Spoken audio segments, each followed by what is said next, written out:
sobre a prevenção, a conscientização, o câncer de mama. Estamos no Outubro Rosa e estamos recebendo aqui no estúdio da Rádio Independente a psicóloga da Associação de Apoio a Pessoas com Câncer, a APECAM, de Lajeado, a Laís Schwartz. Também está acompanhando aqui o Luzardo, que é o assessor de comunicação social da APECAM. Nós tínhamos previsto até a presença aqui de uma usuária da APECAM para falar também um pouco desse outro lado, mas ela teve imprevisto, não vai conseguir estar conosco. Mas é importante a gente falar, debater esse tema e nunca é demais, né? Então, vários tipos de câncer e o câncer tira vidas a todo momento, mas tem muita gente que se recupera também. E é importante falarmos sobre essa prevenção, sobre essa conscientização. E no mês de outubro, diferente de 2020, né? Acho que já estamos numa condição um pouco melhor em relação à pandemia, que facilita também o trabalho da própria APECAM. Laís, seja bem-vinda aqui à Rádio Independente. Boa tarde. Boa tarde a todos os ouvintes da Rádio Independente. O que vocês podem falar a respeito do trabalho da APECAM? Acho que é sempre importante, né, a gente lembrar um pouco da história de vocês, quem é que vocês atendem, o trabalho que é feito, para depois ingressarmos aí no Outubro Rosa. Bom, para quem ainda não conhece a Associação de Apoio a Pessoas com Câncer, nós já estamos há 16 anos aqui no município de Lajeado e nós atendemos a toda a região do Vale do Taquari, né? Então, municípios próximos a Lajeado, pessoas que recebem também o diagnóstico oncológico, assim como os nossos munícipes aqui também, podem realizar o acompanhamento ali com a gente, né? Que estão em tratamento, que receberam o diagnóstico de câncer, podem estar fazendo um acompanhamento, podem estar recebendo esse benefício, né, esse apoio da APECAM. Nós temos, ao longo desses anos, cerca de 950 cadastrados e de usuários ativos nós temos em torno de 230, que são usuários que recebem todos os meses algum tipo de benefício, seja ele na questão social, tanto em suplementação, por exemplo, kits de alimentação, quanto o apoio emocional, né? Através de grupos de apoio, através do próprio atendimento psicológico. Você fala dessa suplementação, do apoio psicológico, social. No que consiste, de fato, esse atendimento? Eles ganham medicação, tem ajuda de profissionais? Como é que funciona? Nós temos a equipe técnica de apoio, né? Então, é uma assistente social, a Fabiola, e eu, psicóloga, então, Laís.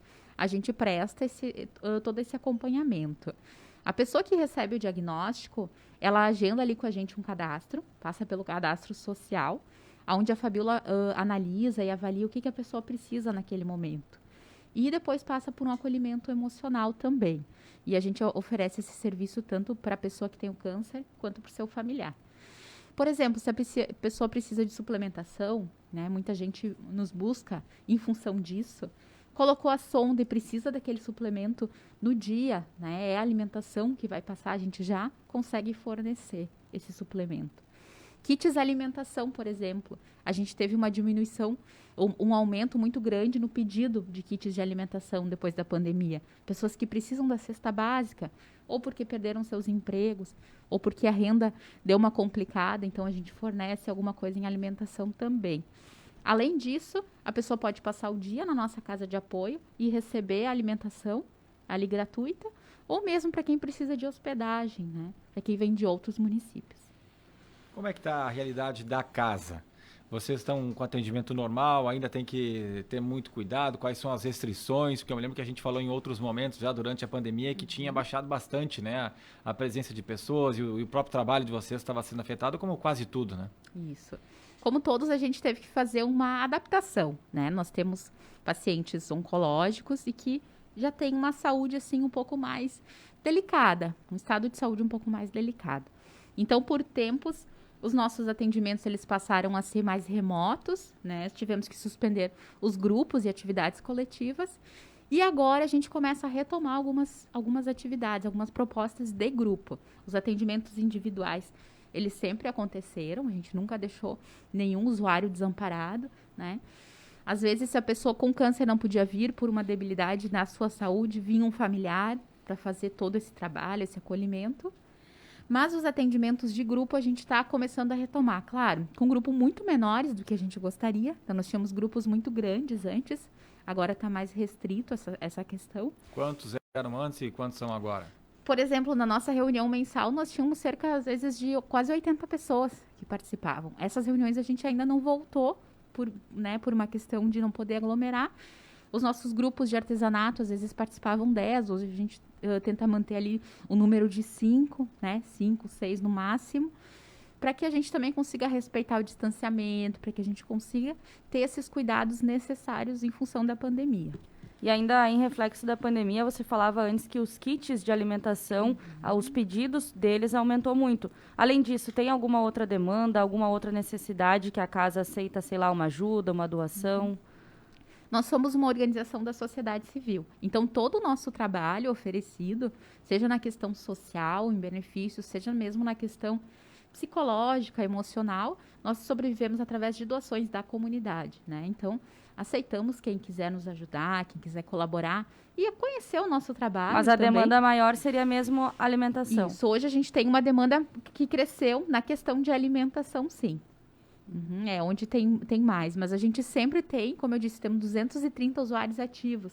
Então, nós sempre temos suplementação, bolsa de colostomia, né, bastante.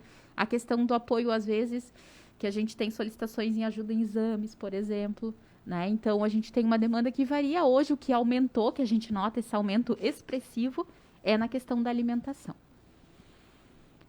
Em relação ao Outubro Rosa, Laís, talvez esse seja o mês mais importante, né, para a PECAM, e vocês têm mais movimentação, porque de todos os cânceres, o que mais recebe ainda a atenção, que mais se fala, é o Outubro Rosa, por mais que logo venha o Novembro Azul, né, que daí é do câncer de próstata, aí em relação a homens, né, por mais que o câncer de mama, para quem não sabe, pode ter câncer de mama no homem também, é muito mais comum na mulher, mas também tem casos de câncer de mama em homens. O que vocês projetam, no que vocês estão fazendo de atividades, o que é diferente nesse mês?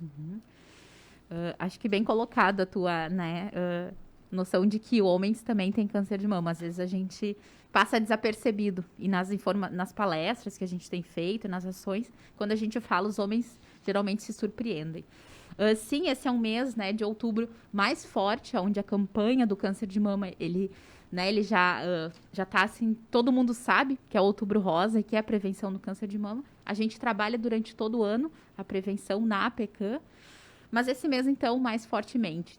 Além de palestras e ações nas empresas do município e na região, que nos contatam para falar com seus colaboradores, nós temos também o nosso Espaço Acreditar, que é uma tenda de informações que a gente leva até as empresas também, e está ali à disposição das pessoas que circulam para tirar dúvidas, para esclarecer, para levar informação.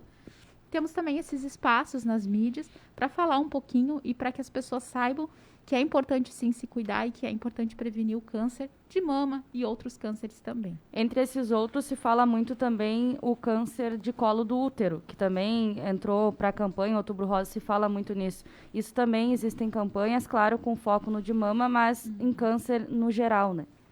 Isso. Quando a gente trabalha na PECAM, a questão da prevenção, eu gosto muito mais da gente pensar o Outubro Rosa como a saúde da mulher, né? Como a prevenção ao câncer, aos cânceres que afetam as mulheres. Mais fortemente o de mama e o de colo do útero, como tu bem disse.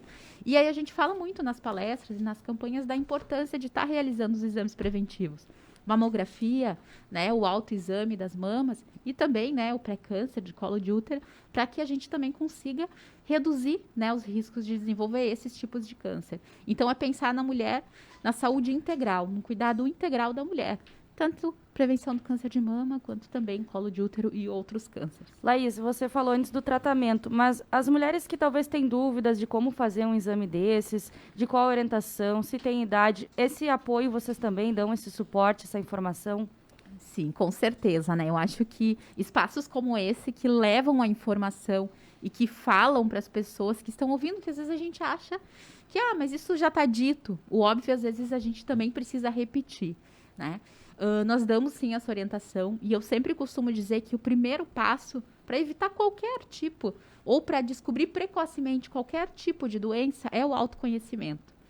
Se eu conheço o meu corpo, se eu conheço os sinais que ele dá de que não está legal, é muito mais fácil eu identificar uma doença, né? Então, começa com o autoconhecimento físico e emocional, mental também.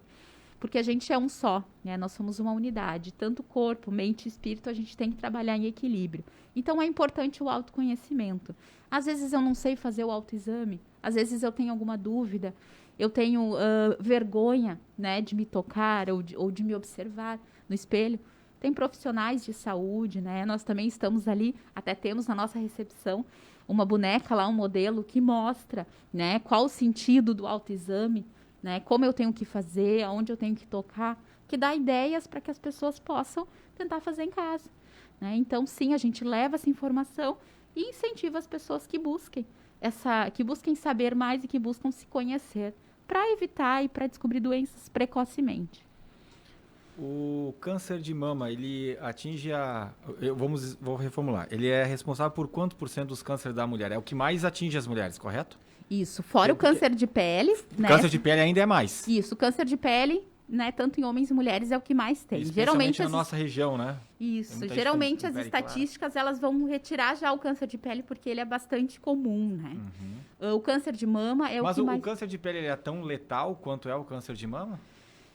Aí a gente vai falar de uma série de outros fatores, porque né? Muitas vezes eu sei de pessoas que tem uma pinta, tem que ficar observando, daqui a pouco vai lá, mas aí tu tira, tu consegue cortar lá na raiz, talvez porque seja algo mais perceptível, talvez outros cânceres não, mas enfim. A gente vai falar de uma série de outros fatores, né? Na questão do grau que esse câncer vai estar, na questão da posição, na questão do lugar. A gente tem muito comum isso, né? De, é só uma pele. Não vou ficar tão de olho, não vou ficar tão atento, porque posso tratar. Mas algumas vezes ele é tão letal quanto, né? Ou ele também é difícil de tratar. Então, quando falar em câncer, a gente precisa ficar atento. E o câncer de mama nas mulheres, né? Hoje, ele é o mais comum. E seguido, né? A gente tem o de pulmão e tem o de colo de útero que também está ganhando. Ganha terreno, ganha espaço cada vez mais, né? Nessa estatística também. A gente fala de uma doença que o nome já assusta, né? Quando se fala em câncer, a gente assusta e ao mesmo tempo é comum, porque todo mundo quase tem um familiar, um amigo, um conhecido que ou superou o câncer ou, infelizmente, né, veio a óbito por conta da doença. Então, eu imagino que o psicológico das pessoas também afete muito, além da questão física. E você é justamente profissional dessa área. Como é que se trabalha isso, a questão das mulheres? Vai lá fazer um exame de rotina e descobre um câncer, um tumor e tem que seguir adiante. Como é que é feito esse trabalho? Muita gente nem diz o nome, né? É aquela doença. Eu tenho aquela doença. Isso é muito comum de acontecer. E a gente tem, né? Eu, como psicóloga, eu tenho que olhar para a singularidade de cada um. Como cada um entende essa doença, como cada um lida com essa doença, como cada um responde ao tratamento, ao que o médico diz, ao que a enfermeira diz, ao que a sua família diz. Então, a gente tenta trabalhar com o indivíduo, né? Com a sua subjetividade, com aquilo que ele já tem de recursos para enfrentar e para lidar com a doença. E junto a gente vai tentando construir formas de enfrentamento, formas de olhar para aquilo de modos mais saudáveis, né? E aí eu costumo dizer, precisa chorar? Chora, né? Porque às vezes é importante também. Eu preciso sorrir, eu preciso rir, porque às vezes as pessoas acham que estão doentes, agora eu não posso mais me arrumar, eu não posso mais sorrir, eu não posso mais fazer coisas que eu gostava de fazer. Não, né? A gente deve lidar com os momentos e a gente tem que tentar sempre buscar meios de enfrentar que sejam mais saudáveis. E aí o apoio da família também é fundamental e é muito importante nesse momento. Então, o meu papel é trabalhar com o usuário, né, com a pessoa que recebeu o diagnóstico, porque impacta, com as mudanças corporais que vai trazer esse diagnóstico, que vai trazer o tratamento, muitas vezes a queda do cabelo, muitas vezes a perda da mama. E aí, na mulher, a gente vai lidar com a questão do ser feminino, né? Para muitas mulheres é difícil se imaginar sem cabelo, é difícil se imaginar sem a mama, por mais que as pessoas digam, o cabelo cresce, tá, mas é o meu cabelo. E até crescer tem toda uma superação, isso, né? Talvez para mim não vai ser muito tranquilo, né? Talvez para mim vai ser difícil, né? A gente não quer se imaginar assim. E aí a gente vai trabalhando com essas transformações, com essas adaptações e com a superação desses desafios. É isso aí, é um tema sempre muito complicado, porque para homem perder o cabelo, claro, ninguém gostaria de perder, mas é uma situação. Para mulher a gente sabe que é diferente. E o próprio seio nem precisa falar, a questão da feminilidade, né, que você destacou. Laís, mais alguma mensagem que você gostaria de deixar, né, para quem está nos acompanhando em relação a esse Outubro Rosa e também o trabalho da PECAM? Eu acho que, em primeiro lugar, falar para as mulheres e para os homens também, né, que se conheçam o seu corpo, né, se toquem, observem algumas mudanças, observem a sua saúde, adquiram hábitos de vida mais saudáveis, né, tanto hábitos físicos, atividade, alimentação, quanto hábitos emocionais, por exemplo. Hoje eu tô bem, nada impede de eu cuidar da minha saúde emocional. Daqui a pouco, se eu desenvolver uma doença, eu vou ter mais recursos para enfrentar e para lidar com ela. Né? Rapidamente, algum número de contato para quem quiser falar com vocês? Isso. E aí, quem precisar do nosso serviço, do apoio da PECAN, no 3714-2523, pode estar entrando em contato ou visitando as nossas páginas, as nossas redes sociais da PECAN Lajeado. Obrigado pela visita, pela explanação. Laís Schwartz, psicóloga, que trabalha junto à Associação de Apoio às Pessoas com Câncer, APECAN, que tem a sua sede aqui em Lajeado, ali próximo à Univates. O Luzaro também fazendo trabalho aí de assessoria de comunicação, até nos deixa aqui o informe Acreditar, né, que é a publicação da APECAN de outubro, novembro, dezembro de 2021. Então, um trabalho importante que é feito aí, as pessoas podem colaborar também, mas é fundamental a gente falar sobre isso para que as pessoas tenham essa conscientização e procurem sempre ajuda quando necessário. Obrigado, Laís. Obrigado, Luzardo. Nós vamos para o intervalo agora, 15 minutos faltando para as 4 horas da tarde, 20 graus e 6 décimos é a temperatura.